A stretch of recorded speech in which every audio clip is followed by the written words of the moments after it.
जीवन में कितनी भी बुरी परिस्थिति आ जाए, कितना भी दुख तकलीफें आ जाए, पर इतना याद रखना कि वो है ना मेरे साथ, लगा देंगे पार, कर लेंगे पार, पर उनका साथ नहीं छोड़ेंगे।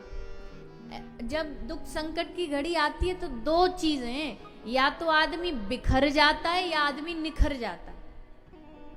बिखर जाएगा, बिखर के क्या होगा, भगवान से भरोसा उठ गया, अरे भगवान भगवान कुछ नहीं होता, हमने तो इतना भरोसा किया था इन पे, न तो हमारा ये गड़बड़ कर दिया, छोड़ो इनको, ले जाके गोपाल जी जमुना जी में गंगा जी में बहाए आए, विसर्जन कराए, टूट गया, भगवान से अलग हो गया। पर एक यह कि दुख संकट की घड़ी आई तो भरोसा और मजबूत हो गया कि तुम नहीं संभालोगे तो कौन संभालेगा, तुम बाह नहीं पकड़ोगे तो कौन पकड़ेगा। और ऐसी मजबूती जिनके हृदय में आती है ना, वही भक्त बनते हैं, उन्हीं की भक्ति सार्थक होती है, श्रेष्ठ होती है। तो भगवान का सत्संग, भगवान की कथा दुख नहीं खत्म करती, पर ताकत देती है, शक्ति देती है। कल महाभारत की कथा सुनी आपने, बताओ पांडवों के जीवन में कम दुख थे क्या? कितने दुख थे, लेकिन कृष्ण संग खड़े थे तो उन्हें पता था कोई बात नहीं, यही युद्ध जिताएंगे, जैसा तुमको करना करो, भगवान पे छोड़ दिया। और भगवान पे जब छोड़ा तो देखो भगवान ने क्या राजनीति बनाई। कृष्ण से बड़ा संसार में आज तक कोई राजनीतिज्ञ नहीं हुआ है। इतने बड़े राजनीति से चले पूरे महाभारत के युद्ध में, गलत नहीं किया कुछ भी, लेकिन अपनी बुद्धिमत्ता से, अपने चातुर्य से पूरे युद्ध को एक तरफा 5 पांडवों के पक्ष में ले आए। ऐसा इतिहास में आज तक नहीं हुआ। जब भी दो गुटों का युद्ध हुआ तो बराबरी में हुआ, यहां कोई बराबरी नहीं थी। कौरवों के पास नारायणी सेना थी और पांडव बेचारे अकेले। पर कृष्ण ने कहा मैं हूं तुम्हारे खेमे में और मैं अकेला ही सब पे भारी हूं, मैं अकेला ही काफी, मुझे किसी सेना की और फौज की जरूरत नहीं है। कृष्ण जहां खड़े हो जाएं लाइन वहीं से बोलिए ना, बोल दो ने प्यारे प्यारे मुखड़े से, कृष्ण जहां खड़े हो जाएं भैया, लाइन क्या, दुनिया ही वहीं से चालू होती है, सब कुछ ही वहीं से शुरू होता है। अब जब ये खड़े ही हो गए पांडवों के पक्ष में तो मजाल है किसी के हरा दे, आंख उठा दे, खड़े हैं। अभिमन्यु को मार दिया गया सबने मिल करके। श्री कृष्ण ने, अर्जुन ने कहा अब मैं मेरे पुत्र को मारा, और वो भी उसका मूल कारण जयद्रथ था। जयद्रथ ने रास्ता रोके रखा, भीम को भीतर जाने नहीं दिया, इसलिए इसके कारण मैं अर्जुन प्रतिज्ञा करता हूं कि कल सूर्यास्त से पहले पहले मैं अर्जुन जयद्रथ को मार डालूंगा, और अगर मैं ये नहीं कर पाया तो मैं सबके सामने अग्नि समाधि ले लूंगा।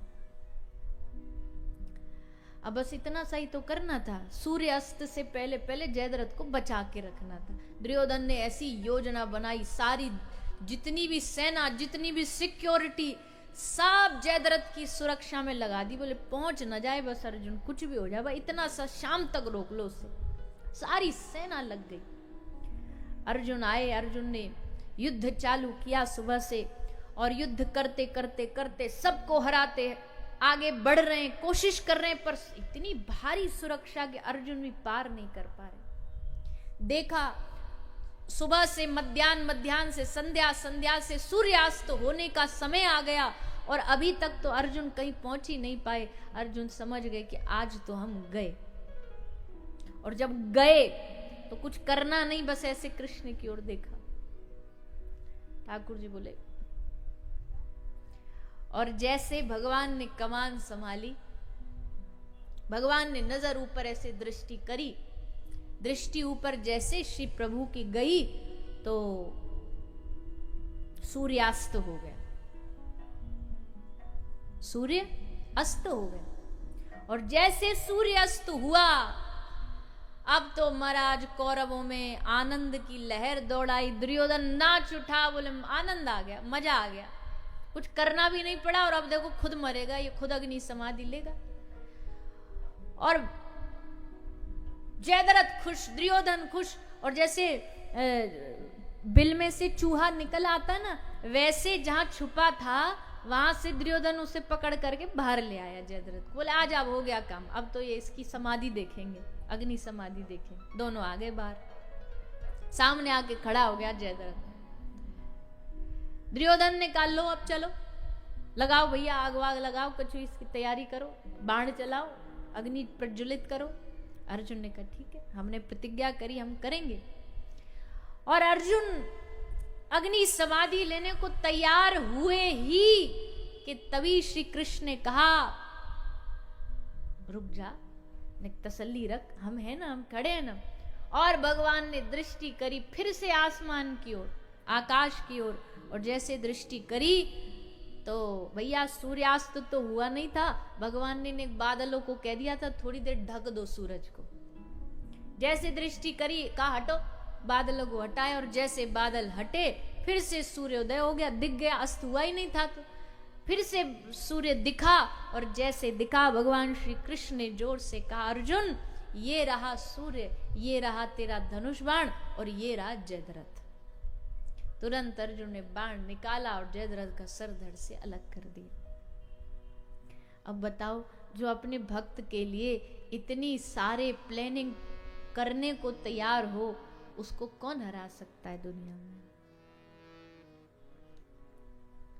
इसलिए ये सब लीला हमें बता रही हैं, हमें समझा रही हैं कि भगवान पे भरोसा रख के देखो, भगवान पर भक्ति में विश्वास रखो। तो ऐसी ही सुंदर चर्चा कर रहे हैं श्री सूत जी महाराज। 88,000 ऋषियों को सुना रहे हैं, महाभारत की चर्चा सुनाई, परीक्षित राजा की कथा बताई, कैसे एक राजा संत के गले में मरे हुए सर्प को डाल देता है। भैया ध्यान रखना एक चीज, जीवन में कभी गलती से भी किसी संत का अपराध नहीं करना। भगवान का अपराध कर लोगे तो वो चल जाएगा, भगवान तो सहज हैं, कृपालु हैं, समझ जाएंगे भैया पागल है, मंद बुद्धि है, हो गया गलती। पर अगर किसी संत का अपराध कर दोगे, किसी महापुरुष का अपराध कर दोगे, तो भगवान माफ नहीं करेंगे। अच्छा, भगवान का अपराध हो गया तो संत मना लेते हैं, संत भगवान को मना लेंगे।